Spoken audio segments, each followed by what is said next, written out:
જય શ્રી કૃષ્ણ મિત્રો, આપ સૌ મિત્રોનું મારી ચેનલમાં સ્વાગત છે. મિત્રો, દરેક વ્યક્તિ જાણે છે કે મહાભારતનું યુદ્ધ કુરુક્ષેત્રમાં થયું હતું.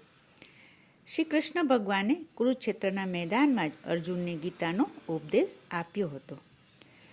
મહાભારતના યુદ્ધ સાથે જોડાયેલી એવી હજી ઘણી બાબતો છે જેની આપણને ખબર નથી હોતી અથવા તો બહુ ઓછા લોકો જાણતા હોય છે.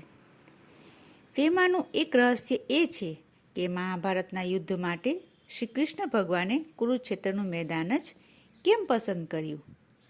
તો ચાલો આજની વિડીયોમાં જણાવીશ કે કુરુક્ષેત્રનું મેદાન યુદ્ધ માટે શ્રી કૃષ્ણ ભગવાને કેમ પસંદ કર્યું. કુરુક્ષેત્રના મેદાનમાં મહાભારતનું યુદ્ધ કૌરવો અને પાંડવો વચ્ચે થયું હતું. આ યુદ્ધમાં બંને બાજુના લાખો યોદ્ધાઓ મૃત્યુ પામ્યા હતા. આ યુદ્ધ ખૂબ ભયાનક યુદ્ધ હતું. શ્રી કૃષ્ણ ભગવાને મહાભારતના યુદ્ધ માટે કુરુક્ષેત્રની ભૂમિ પસંદ કરી. તેની પાછળ એક ઊંડું રહસ્ય છુપાયેલું છે. શાસ્ત્રોમાં જણાવ્યા મુજબ જ્યારે મહાભારતનું યુદ્ધ નક્કી થયું ત્યારે તેના માટે જમીનની શોધ શરૂ થઈ.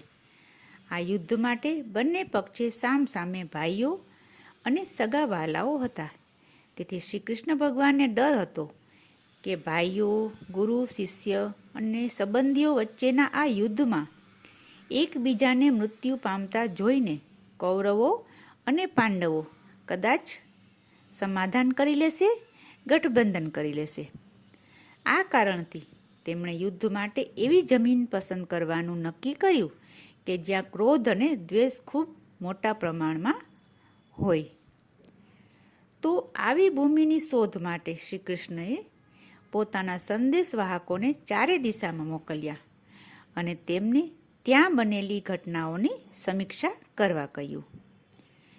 ચારે દિશામાં ગયેલા સંદેશવાહકોએ ચારેય દિશામાં બનેલી ઘટનાઓ ભગવાન શ્રી કૃષ્ણને જણાવી. તેમાંથી એક સંદેશવાહકે જણાવ્યું કે એક ચોક્કસ જગ્યાએ મોટા ભાઈએ નાના ભાઈની હત્યા કરી હતી.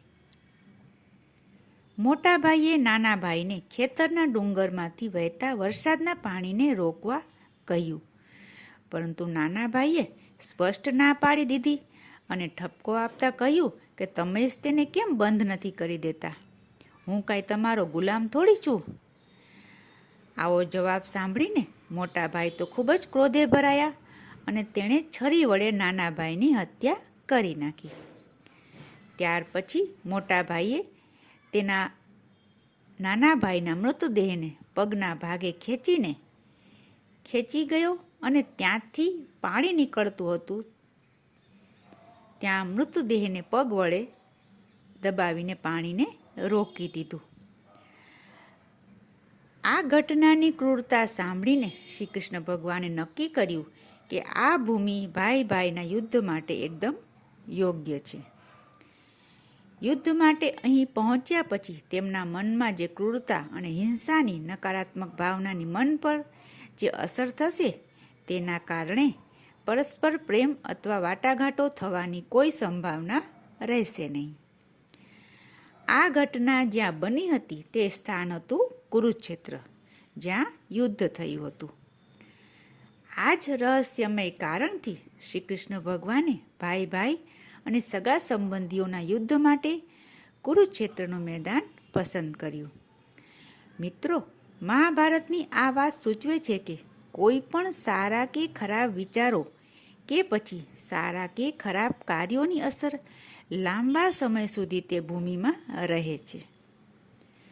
આપ સૌએ પણ જીવનમાં ક્યારેક તો અનુભવ કર્યો હશે કે અમુક જગ્યાએ જવાથી મન ખૂબ જ શાંતિ અનુભવે છે અને અમુક જગ્યાએ જવાથી મનમાં એક પ્રકારની અશાંતિ અને ઉચ્ચાટનો અનુભવ થાય છે.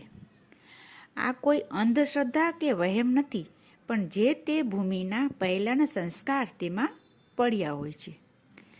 આ માટે જ વ્યક્તિએ એવી ભૂમિમાં જ નિવાસ કરવો જોઈએ કે જ્યાં શુભ વિચારો અને શુભ કાર્યોનો સમાવેશ કરવામાં આવ્યો હોય અને તે ભૂમિના સંસ્કાર પવિત્ર અને સારા હોય.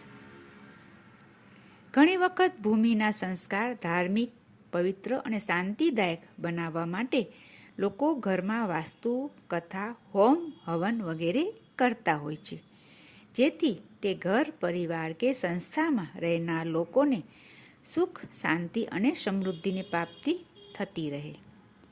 મિત્રો, મારી ચેનલનો હેતુ એ છે કે આપણને આપણા સનાતન હિન્દુ ધર્મની જાણકારી હું આપ સૌને આપતી રહું. તેથી આશા રાખું છું આપ સૌ મને સાથ સહકાર આપશો અને ચેનલને સબસ્ક્રાઈબ જરૂરથી કરશો. માહિતી સારી લાગી હોય તો વિડીયોને લાઈક કરશો અને શેર કરશો, જેથી અન્ય મિત્રોને પણ આ જાણકારી મળતી રહે.